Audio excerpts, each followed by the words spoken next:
in Comoros, an archipelago in the middle of the Indian Ocean, one of the least visited countries in the world. No one here, no guides, nothing. Visiting one of the most active volcanoes in the world. Maybe not a good idea, but hopefully everything's gonna be fine. And as you saw in the thumbnail, it's full of abandoned cars here. Super beautiful, the reef here and outside, the color of the water, and then garbage everywhere. It's close to the Swahili coast, Zanzibar, Dar es Salaam and everything. That was constantly occupied, invaded, you name it, by the Arabs. Okay, my friends, I think our adventure finishes here. Yeah, things start to get a little bit out of hand completely, like the national police is here. It's again 10 times worse than it was yesterday. We saw a lot of Chinese investment already since we arrived. Home of the Prophet and the Salt Lake. Let's go. Hello everyone, welcome to another video from out of your comfort zone. My name is Rodrigo and we are here in Comoros, the archipelago of Comoros. 3 islands form this island nation, one of the least visited countries in the world, one of the poorest countries in the world, to be honest. And we already felt that. We already saw how complicated is the infrastructure here for the people who live in the country, the roads and everything, but obviously then for tourists as well. And in this video, we're gonna travel together, exploring this beautiful country, 98% Muslim. We are here during Ramadan. We're gonna climb a volcano tomorrow, an active volcano that we are supposed to go with a guide, but we're gonna try to visit without a guide. Let's see if it works. And then explore some of the beaches, but also always talking a little bit, giving that dash of geopolitics, because as you know, I'm a geopolitical analyst. So I'm gonna talk a little bit about the relation with France, which was the colonial power here. More than 20 coup d'etat and attempt coup d'etat performed sometimes by French mercenaries. The relation now with China, which is investing a lot of money here in the country. I'm gonna talk a little bit about all of that. Now, the day was already complicated. I'm gonna talk a little bit later about the immigration, how pretty complicated. Renting a car, I believe no tourists rent car here. We are one of the first ones. We're gonna talk all about that tomorrow. See you tomorrow. And this is our car, by the way. You can see prices are not that cheap. A burger is about $8-9. For Africa, that's very expensive. We end up getting like the omelette, which costs $3. So far, the only restaurant we found open during Ramadan hasn't been cheap at all. And here you can even see the National Assembly of Comoros. Quite interesting. Welcome to Comoros. There's always a lot of traffic here. Huge lines to get to the gas station because Comoros has a chronic fuel shortage. They kind of have a lake here in the middle of the road for you to cross. In the middle of the city center. Yeah. So what we're trying to do is get gas so that way we can drive up to the volcano and begin our hike. However, Comoros has a pretty serious fuel shortage, which means that a lot of the gas stations we're going to now just don't have fuel. And if they do, there is quite a line. So fingers crossed this one does in fact have fuel. Otherwise, yeah, to be determined what the day is going to look like. Rodrigo's talking to a guy and the guy just said there's no gas here. So I'm not sure why everyone's waiting, but we'll find out. So we're back to our original gas station. Rodrigo is going to go ask them if they have gas and if this is actually the right line. So fingers crossed for us. Okay, stuck in line again. And we are almost running out of gas here. We have 15 kilometers of autonomy, less than 10 miles. Almost there. And remembering that we can arrive to the pump and they say there's no more fuel, like fingers crossed. And obviously there's a bunch of people cutting in front of the line with their gallons. Full tank. Yeah, sorry, I shouldn't have sweared, but it's... Now you see, like, for people who complain, like, first world problems, oh, I don't like my country, so many problems, you have no idea. For example, you see those bottles over there, those gallons, you think it's oil, but it actually has fuel inside. All right, now we're getting somewhere.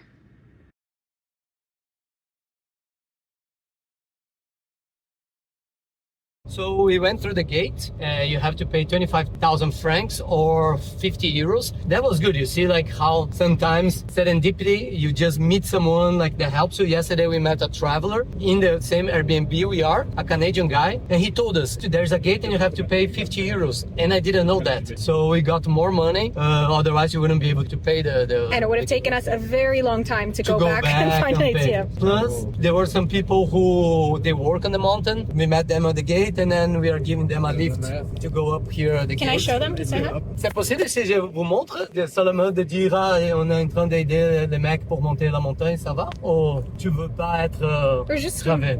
Ah, si, tu veux. Ouais, vite fait, juste on est... Si tu veux, il y a des mecs qui... Bonjour. Bonjour, ça va. Our goal is the crater viewpoint up there. I don't know if that's safe what we are doing right now. In Comoros, an archipelago in the middle of the Indian Ocean, one of the least visited countries in the world. No one here, no guides, nothing. Visiting one of the most active volcanoes in the world. Maybe not a good idea, but hopefully everything's gonna be fine. And here we are. We managed. Woo! Wow. The crater. This is very Whoa. Alright guys, it's worth it. It's worth Wow. the effort and sketchiness. Sorry, does that sound bad? I can put my microphone, but I prefer without. I think it's okay. This camera is very good with the sound. Could walk that way and see what is that? The road goes that way, so yeah, let's try. Yeah. Over there's more like a little bit deeper crater. So, what's the name again? Mount Karthala. Welcome to Mount Karthala in Comoros. So coming here, we already got to the main attraction here in Comoros. We can talk a little bit about recent history, let's say. Comoros is close to the Swahili coast, Zanzibar, Dar es Salaam and everything. That was constantly occupied, invaded, you name it, by the Arabs, especially the Sultan of Oman. So apparently, after being constantly invaded, the different islands asked for the Europeans to occupy them and to defend them against the Arabs. But eventually became a French colony. There were 4 islands, right? There are 3 islands today that belongs to Comoros, like the country Comoros, and one is Mayotte. And how it happened? All 4 were colonized by France, and then in the 1970s, France said, yes, we're gonna have a referendum. The islands want to be independent. I'm gonna give independence to them, and the others are gonna stay part of France. So 3 of the islands voted for complete independence, and Mayotte said, no, we wanna stay with the French. So today, Comoros is formed by 3 islands. This is the main island, the capital, Moroni. And Mayotte is literally France. It's not an overseas territory. It's like as if you were in Hawaii. Hawaii, it's an American state. Puerto Rico is an American territory. So Mayotte is a French department or state, more or less. So you are literally in France. You are literally in the European Union. Needless to say, to be honest, today Mayotte is way more developed than the rest of the 3 islands of Comoros. Way more. Why? Because there's a bunch of money from France and the European Union helping develop the country. That leads to a lot of people from Comoros, like a lot of them immigrate into Mayotte. It's a problem from this country because you lose a lot of brains, but also for Mayotte because they have a huge immigration that overloads the social system in Mayotte. Even though it's like way better than here, it's not like continental France. It's not super rich. Huh? But it is way better. Like it's financially speaking, economically speaking. I'm not talking, okay, I'm not saying it's a better people, better country, better, but it's way, the standard of living is way higher, way higher. I doubt now in Mayotte, you spend like 2 hours trying to get fuel, or all the roads full of potholes. Obviously, it's not the same level as continental France, but it's way better, okay, infrastructure-wise and everything. And you say this is poor, this is not poor, people get caught up in the language and everything. It is, it's poorer, one country is poorer than the other. Like one people struggle more to live than the others. Like I don't know why we have to be so concerned about language. Brazil is more poor than the United States. I'm from Brazil, I live in the United States, I've seen it. I lived in 12 different countries. Some poorer than the others. I lived in Africa, I lived in Asia, I lived in everywhere. And I can tell some countries are much poorer than the others. I don't know what people... Anyways, just a rant a little bit. And today, that's one of the main issues with Comoros. A lot of immigration. I'm recording here, I hope you're going to the right way. The rim is right over there, but yeah. But since it's independence, something else that is causing trouble for Comoros, there are many coup d'etats. More than 20 coup d'etats and attempted coup d'etats here. And I'm going to talk about that. Very much look like a lunar landscape.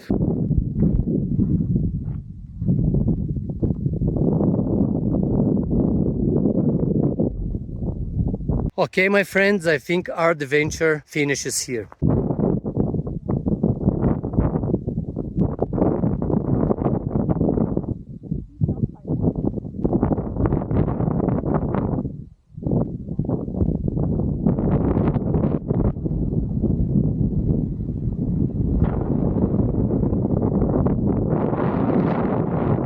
You guys know FOMO, right? I'm suffering some FOMO right now. This is where we came from. This is the shovel. We were there. And we are thinking maybe you can see the crater, the big crater from there. So, I don't know how you think about it. This is it.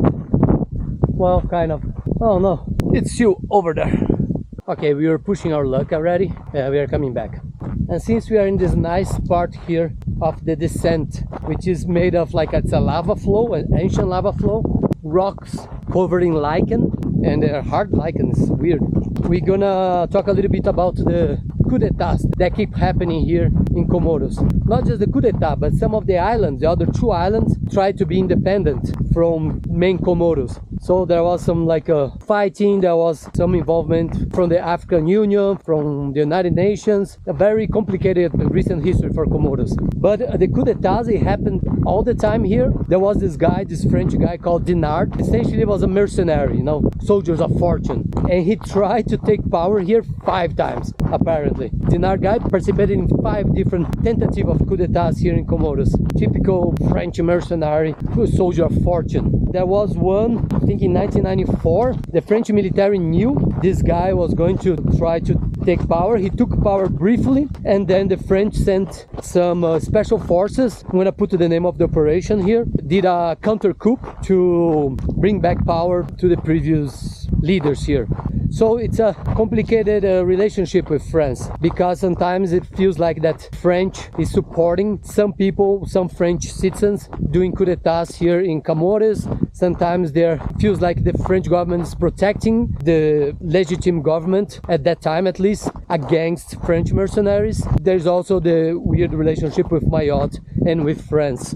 And this relationship, because it's complicated, like with France, and France usually have complicated relationships with all its former colonies. That's where, for instance, China tried to get in, not taking advantage of the situation, but being like an alternative for Comoros. And that's what's happening now. We saw a lot of Chinese investment already since we arrived. They are renovating some of the roads. Then we asked the people who were with us, who brought the car. They said it was the Chinese are investing here. We already saw some cars with Chinese marks and everything. And it's a part of the Belt and Road. I talk about that in other videos. It's like that big project, overarching project, very strategic, to create connections between China, Africa, where China gets a lot of its resources, and to the consuming markets, which is mostly Europe, Middle East, the United States as well. So Comoros sits in a perfect place. It's the Indian Ocean between East Africa and India, the Middle East, and so on. It's almost like the entrance, kind of close to the entrance of the Suez Canal. So having like an influence here is really important from China. China obviously giving back, is investing in the country, which is really, really important. And also, it's also about fisheries, because, you know, like a country up to 200 nautical miles, it's their exclusive economic zone. So where they can explore gas, oil, fish, and everything. China has 1.3, 1.4 billion people, so it's a lot of mouths to feed. And if they can have access to the waters of Comoros to fish, that's a big deal for China. So it's a little bit like a quid pro quo. I invest in your country, I pave your roads, maybe help with electricity supply, and then in exchange you give me, I don't think they have many minerals here, I don't know, but definitely fishing rights in their waters, it's really valuable. It's finished. I'm gonna do a summary when you get home. After we eat. After we eat and drink. Remember the gas station that we entered this morning? It's closed, probably run out of fuel. Problem here. We actually found a very nice road here, finally. Sunset. Oh, beautiful. We just ordered our food, but yeah, this swimming pool is green, so I don't think it's very welcome. At least the view here is nice, and there are a lot of bats. That's where we just climbed today. So we finished the hiking yesterday. It was interesting, rough. If you want to know more about how to climb the volcano, I'm gonna have a video just about that. So take a look at that video. I'm gonna have everything perfectly explained. Now we are just exploring the island. Gonna go to the north, but we're still having problems with gasoline. So today, the line for the gasoline starts all the way back there and goes all the way here. Like the gas station is still pretty far away. That's pretty bad. So we are so lucky that we have like a full tank. Wow. Though we're still stuck in the traffic to get there anyway. Yeah. Well, complicated to travel here, I'm telling you. Because even if you go with taxis, it might not have taxis because taxis don't have gasoline, chauffeur, whatever, don't have it, and the airport's far away from here. It's one reason why the taxis are really, really expensive here. Or doing anything touristic is very expensive here. And because the gas station is right by the roundabout, it's a completely mess here. It's like the law of the fittest. Every man or woman for themselves, basically. Yeah, things start to get a little bit out of hand completely. Like the national police is here. It's again 10 times worse than it was yesterday. This is line 2 on the other side. Yeah, coming. this is line from the other Huge. side. It's like we feel very safe here in Comoros, but if there's ever a time when things are going to go wrong, it's going to be the panic about people not getting access to things like this. Yeah. You can feel the tension. Yeah, exactly. People fighting and everything. Yeah.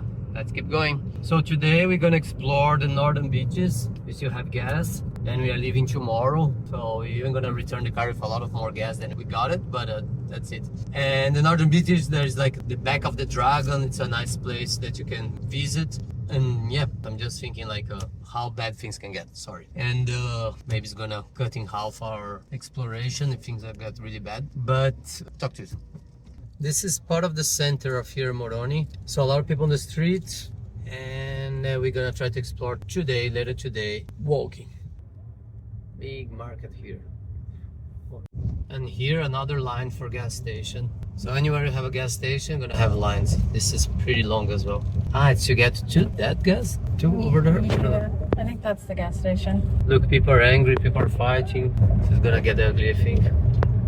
It is a beautiful country, but it's getting more and more complicated to be here. A lot of traffic jams. The roads are really bad. They have a lot of load shedding, means like they cut electricity during some parts of the day. We had that in Zanzibar even, and here it's happening a lot. We are lucky that the Airbnb we have, there is solar panels and batteries. So it's not like a super pleasant place to visit, to be honest with you all. We are gonna visit the northern beaches just for the YouTube video, just to show you like some of the attractions here. But it's not becoming that pleasant anymore at all, because obviously it's a poor country and it has all these problems. You kind of feel it like, oh, I'm gonna be a tourist enjoying the country. We actually feel a little guilty, I think a little bad almost. Yeah, but I just don't want to cut short the video and say I've been to the volcano and that's it. There's nothing else to show here about Comoros. Show the northern part, show Moroni. We're gonna walk around Moroni, not gonna drive. And Nikoni, which is like the ancient. They have some ruins from the Sultan of Oman when Oman exactly had power here. And yeah, like you can see the roads. And this is like the main road.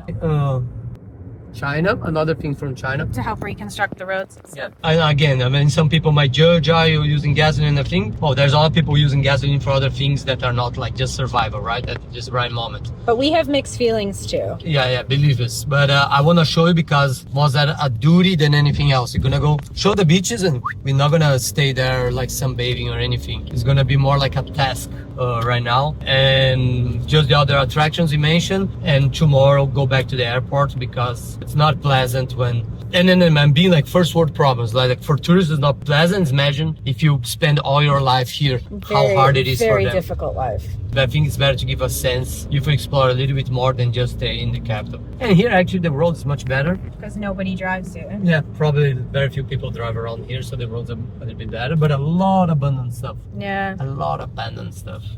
So here you can see, well, like super beautiful, the reef here and outside, the color of the water, and then garbage everywhere. But don't be too scared about it. That's normal, even like if it's not a super developed place. We were in Kiribati in the middle of the South Pacific, beautiful, gorgeous place, and it was packed with garbage. Because people, like I have the whole ocean, why not just throw the garbage in the ocean? Like why do I have to care about, you know, have the whole system of picking up the garbage and putting somewhere else, the truck comes, like nothing. So this is the reality for most islands in the Pacific, in the Indian Ocean, Atlantic and everything.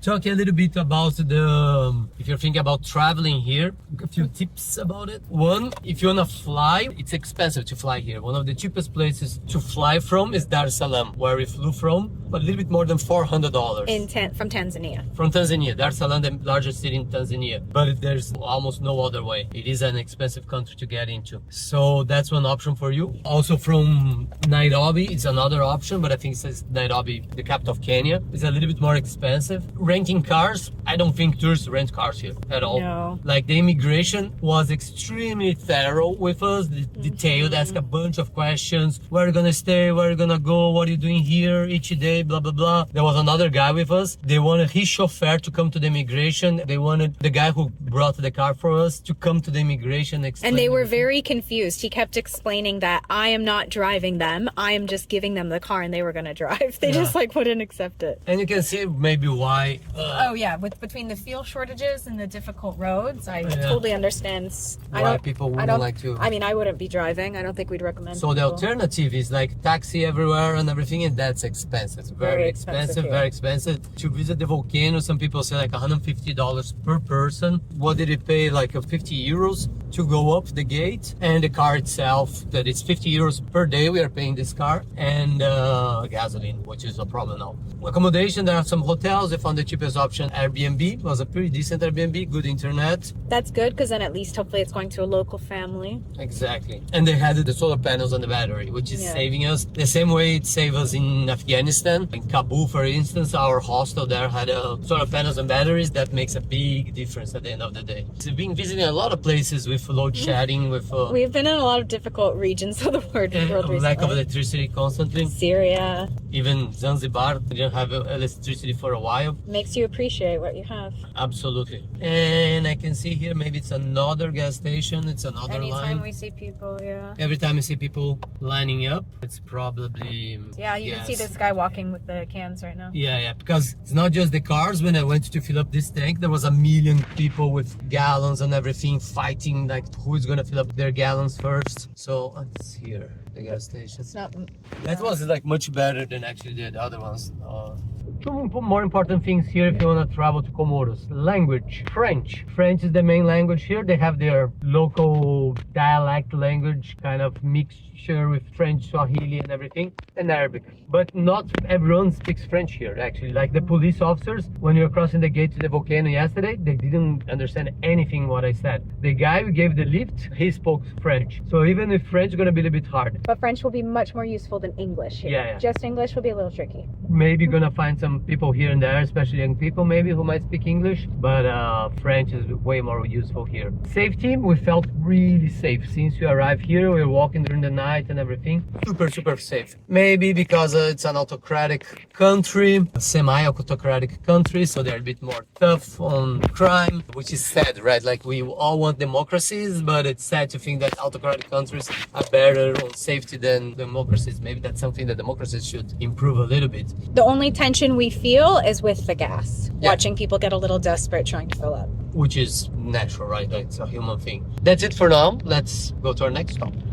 And after the beaches, we're gonna go back to Moroni. We're gonna show what, Nikki? They have a really old Medina from like when the Sultanate of Oman was here, like many centuries ago. We're gonna see together all the main attractions from the main island of Comoros. If the roads and the traffic allow us to do that, we're doing our best. And this is the airport, and not the main airport. It's the only airport here in this island of Comoros. The other islands, they have airports as well, but it's the main airport of Comoros, the airport for Moroni. And it's about 50 minutes outside of Moroni. Well, like an hour outside of Moroni. Depends on traffic. Oh my god, and the car and everywhere here, guys, see a lot of garbage around this country. It's pretty sad. Galera, demos carona aqui para dois senhores super simpáticos para fazer companhia pra gente na estrada. Sempre bom, né? We just gave a lift to another guy. Like I think it's a thing. We have an empty bag here. Why not help people giving lifts? There's not much public transportation. Or people just get taxis. He didn't want to get filmed. We were talking about the lack of fuel, and then he said, no, you can stop here. I'm gonna talk to someone to see if he can get fuel for you. And I said, no, that's so kind. That's nice. So thank you so much. But we have fuel. But he was already trying to help us to get fuel. So that was very kind of him. Some people, they hoard a lot of fuel, they buy a lot of fuel in gallons and everything, and they resell it much more expensive. We saw it yesterday. We saw yesterday, like some trucks like filling up the whole bed with gallons of fuel. And it's already expensive here, I can't imagine for them. That was very nice of him. Yeah, if you're here and if you can help someone and give a lift, why not? Everyone's friendly. Super friendly, everyone. And more gasoline lines. The whole island. So Nikki, what's the name of this? Mitsamiouli. It's one of the most famous beaches on the island. That said, I don't necessarily know how much of a swimming beach it is. There's some people there, but I think they're picking up crabs or something. So there is some infrastructure. You see like the parking lot, pretty cool. And the beach is beautiful, but it's like there's the reef in between the beach itself and the water down there. Imagine just low tide now, no? Low tide. When it's a high tide, maybe you can swim in the sand here. If you're a woman, it's a very conservative country. Most women are wearing abayas. Look at how I'm dressed right now. And it's hot. You are not going to be swimming in a bikini. You should be swimming in your clothes. Unless you're staying at a fancy resort, and I don't think there's many of those. Yeah, but it's a beautiful beach. Again, we're not gonna enjoy the beach, like be in the sand and everything. We are on a mission, like just to show off a couple of things to you all and go back to Moroni. Obviously, by the side of the beach, a lot of garbage. And now we are going to those two places over there. The Trou de Prophète, oh my God, my French, is like the hole of the prophet, and the Salt Lake. Let's go.